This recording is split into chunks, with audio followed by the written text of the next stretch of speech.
You think you know the person sleeping beside you, until one day you find a second key in her purse.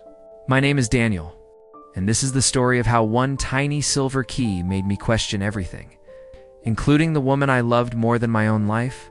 Emily was breathtaking.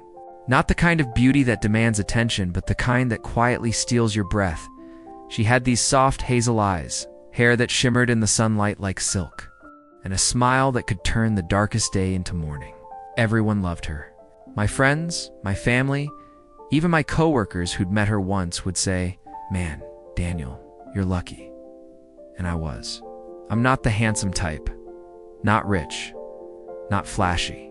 Just a simple guy working 9 to 5 at a bank, trying to give her the life she deserved. We'd been married for 6 years. No fights worth remembering, no secrets, or so I thought. Emily always had this calm, loving energy. She cooked, laughed, planned our weekends. Every morning, before I left for work, she'd fix my tie, kiss my cheek, and say, "Don't be late, Mr. Reliable." That's what she called me, Mr. Reliable. I didn't know that name would start to sound like a curse later. It started small, a new perfume I didn't recognize. Late-night texts from someone saved as Linda, and sometimes she'd come home with her hair slightly messed up, like she'd been in the wind for hours. When I asked, she'd smile and say, "Just long drives, Danny. You know how I clear my head," and I believed her. Because love makes you blind in the most comfortable way. One evening, I came home early. She was in the shower, singing softly. I picked up her purse to put it on the shelf, and that's when it happened. It slipped open, and everything spilled. Lip gloss, wallet, receipts, a folded piece of paper, and a small, shiny silver key. No label, no ring. Just sitting there. It wasn't for our house, not our car, not our mailbox. Just an extra key for something I didn't know existed. At first I told myself, maybe it's nothing. Maybe it's her gym locker or something for work. But when I asked casually, "Hey, what's this key for?" she froze. Just for half a second, but long enough. Then she smiled and said, "Oh, that. Just an old key, probably doesn't even fit anywhere now," and walked away. That half second of hesitation, it planted something dark inside me, doubt. I started noticing things I'd never noticed before. She'd get dressed nicely on random evenings and say she's meeting her friend Lila. She'd turn her phone upside down when it buzzed. I'd wake up at night and find her sitting on the couch, staring out the window, lost in thought. I wanted to ask what was wrong. But every time I opened my mouth, fear stopped me. Fear that if I asked, I'd have to hear an answer I wasn't ready for. Then one Friday, she told me she had a volunteer meeting downtown. She dressed beautifully. White blouse, black skirt, red lipstick. Too perfect for a casual meeting. I told her I had to work late, but instead, I followed her. My heart was pounding so hard, I could feel it in my throat. She drove to the old district, the kind of place with fading bricks and broken street lamps. She parked outside a tall, narrow building, and that's when she pulled out the silver key. I watched her unlock the door and disappear inside. I waited 1 hour. Then 2, the rain started, and all I could think was, she's in there with someone else. When she finally left, I followed my shaking hands more than my thoughts. The next day, I returned alone.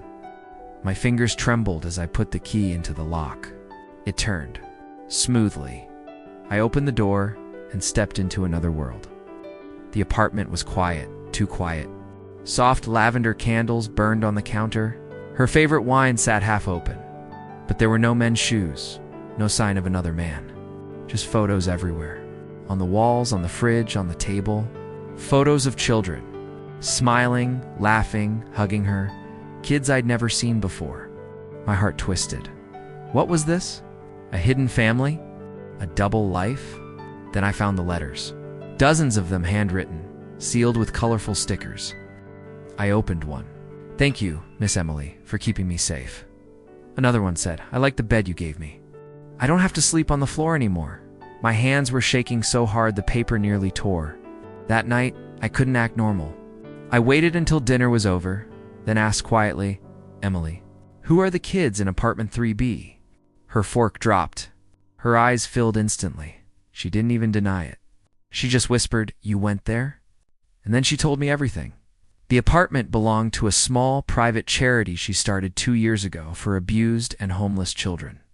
She used our savings, her free time, even borrowed from her own job to rent that place. Every weekend, she'd cook for those kids, help them with homework, and put them to sleep safely. "I didn't tell you," she said, "because I knew you'd worry about the money or the danger. I just wanted to protect them quietly." I sat there, staring at her, this woman I had doubted. The same woman I had followed, accused silently, and spied on like a stranger. I'd built a whole world of suspicion. Around someone who was just trying to do good, I wanted to apologize, but the words wouldn't come. All I could do was hold her hand and cry. A week later, she took me there. The kids ran up to her, shouting, "Miss Emily." They hugged her like she was their mother. There was a little girl named Sarah, 7 years old, missing 2 front teeth. She handed me a drawing of a house and said, "Miss Emily said you'd help us fix our home." That broke me. In that tiny apartment filled with laughter, I realized my wife wasn't cheating. She was saving lives quietly. After that day, I started helping her, fixing the leaky ceiling, painting the walls, reading bedtime stories to those kids. And every time I looked at her, her messy hair, tired eyes, and that same gentle smile, I fell in love all over again. But this time, not with the idea of her, with the truth of her, you see. Sometimes we confuse secrets with betrayal. But not all secrets are born from lies. Some are born from love. Love too big for words, too risky to explain. If I've learned anything, it's this. Trust isn't about knowing everything. It's about believing, even when you don't. People still say, "Daniel, you're lucky to have her."